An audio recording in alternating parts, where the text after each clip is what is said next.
हमारे व्यस्त जीवन में ईश्वर की आवाज़, अचेतना मनुष्य की सबसे बड़ी बीमारी है।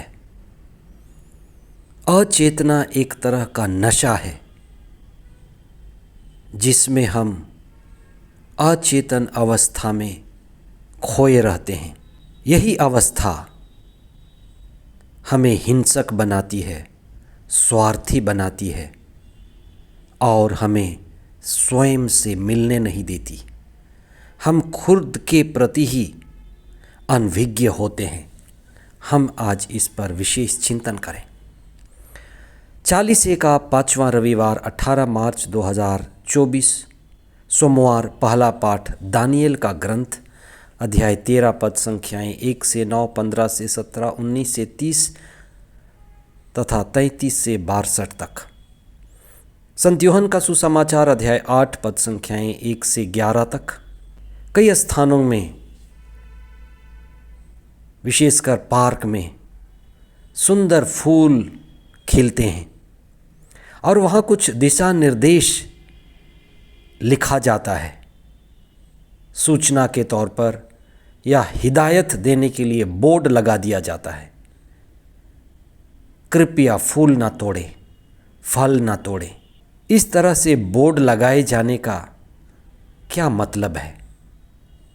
लोग अचेतन हैं, लोग अशिक्षित हैं, लोग होश में नहीं हैं।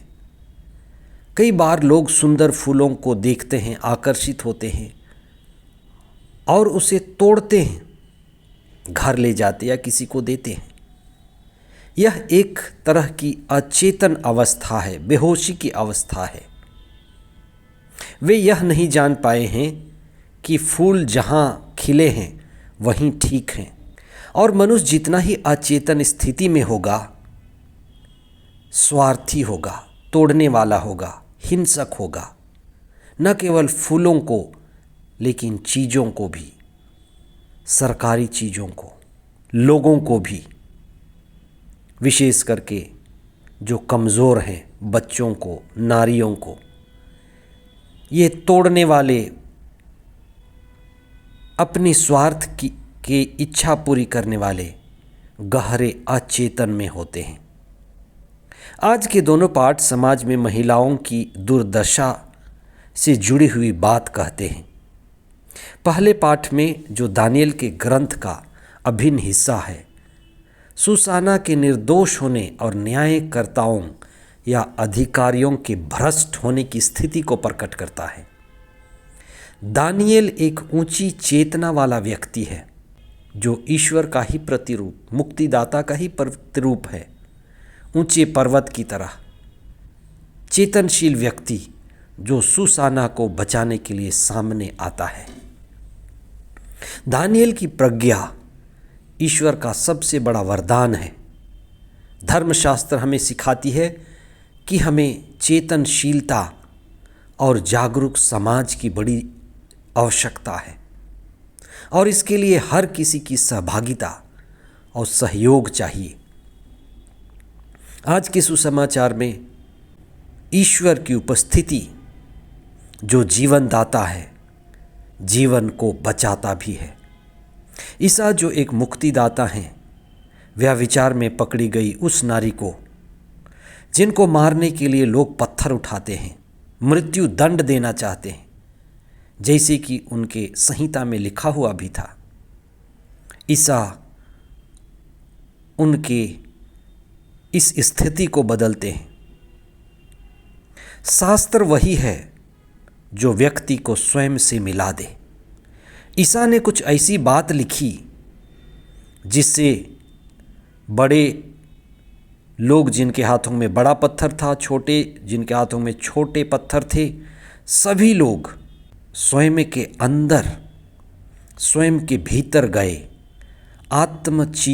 चेतना और आत्मचिंतन की,